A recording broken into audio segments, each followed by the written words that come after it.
Hoje vamos dar continuidade ao estudo do livro A Gênese, escrito por Allan Kardec, e vamos fazer um resumo do capítulo 3, do item 20 até o item 24, onde Allan Kardec trata da destruição dos seres vivos por outros seres vivos. E essa questão desperta muitas dúvidas, pois, à primeira vista, parece contrariar a bondade de Deus. No entanto, ao observarmos com a luz do conhecimento espírita, veremos que por trás dessa aparente contradição existe uma profunda sabedoria divina. Para aqueles que restringem sua visão à matéria, a destruição recíproca entre os seres vivos parece um erro da criação.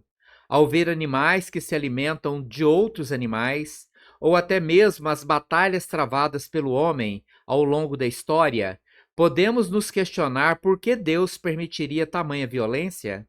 Essa questão nasce da visão limitada que enxerga a vida apenas pelo prisma físico e temporário. No entanto, à luz do Espiritismo, compreendemos que a verdadeira vida não reside no corpo material, mas no princípio inteligente, no espírito que é pré-existente ao corpo físico e sobrevive após esse corpo físico. E este corpo é um instrumento temporário de aprendizado necessário para o desenvolvimento do espírito. Assim como as roupas que vestimos se desgastam com o tempo, o corpo também se consome nas lutas da vida material.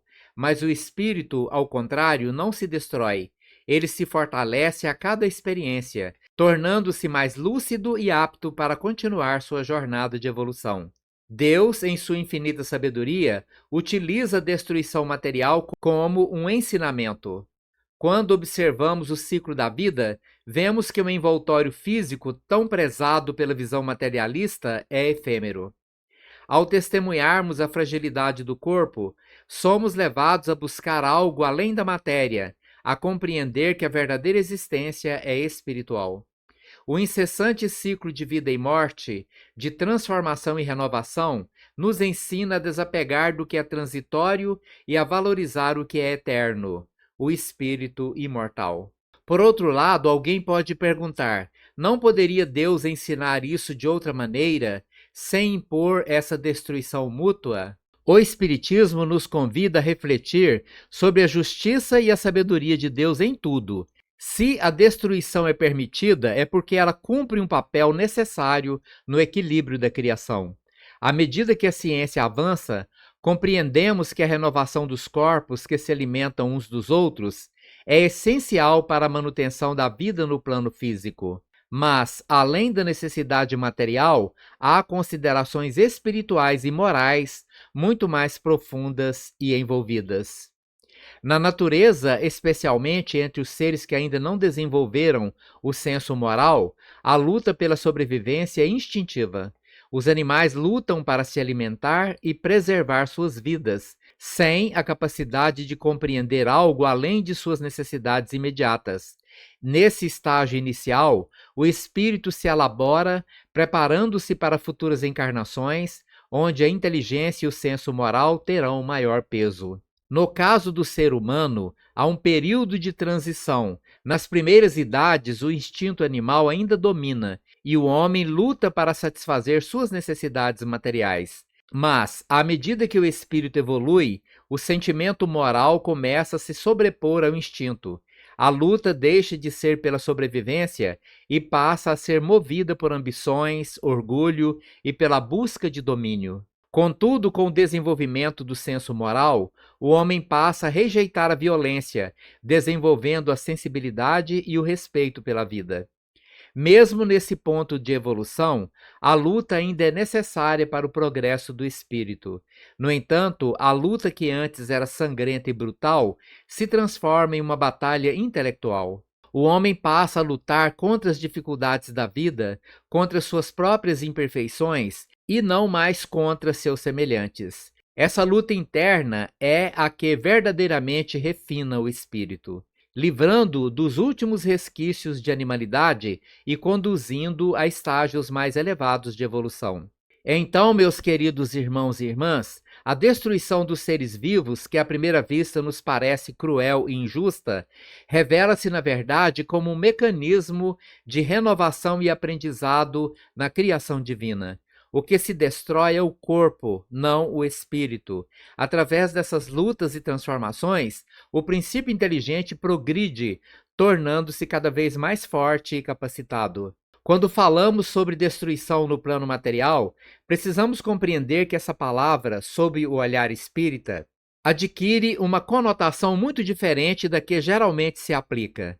A destruição no plano físico não é o fim, mas um processo de transformação. O corpo que se desintegra após a morte retorna à natureza para nutrir outros corpos. É o ciclo natural da matéria que serve como veículo temporário para o princípio inteligente, que é o espírito. Aqui percebemos o conceito de evolução em sua forma mais sublime. A matéria não é estática, ela é dinâmica. E assim como o espírito progride, o corpo material também faz parte de um processo contínuo de renovação. Através da destruição do invólucro físico, novas formas de vida emergem, possibilitando que os espíritos realizem suas jornadas de desenvolvimento. O entendimento desse ciclo de renovação material nos permite ver que, longe de ser um ato de crueldade, a destruição dos corpos materiais é uma demonstração da justiça e da harmonia divina. Outro ponto que merece um aprofundamento é a necessidade da luta. O Espiritismo nos ensina que a luta não é apenas um instrumento de sobrevivência no plano físico, mas também um poderoso mecanismo de progresso espiritual. Para os seres inferiores, a luta pela sobrevivência é um reflexo do instinto primordial. Eles agem movidos por necessidades materiais, sem consciência do que está além da vida física.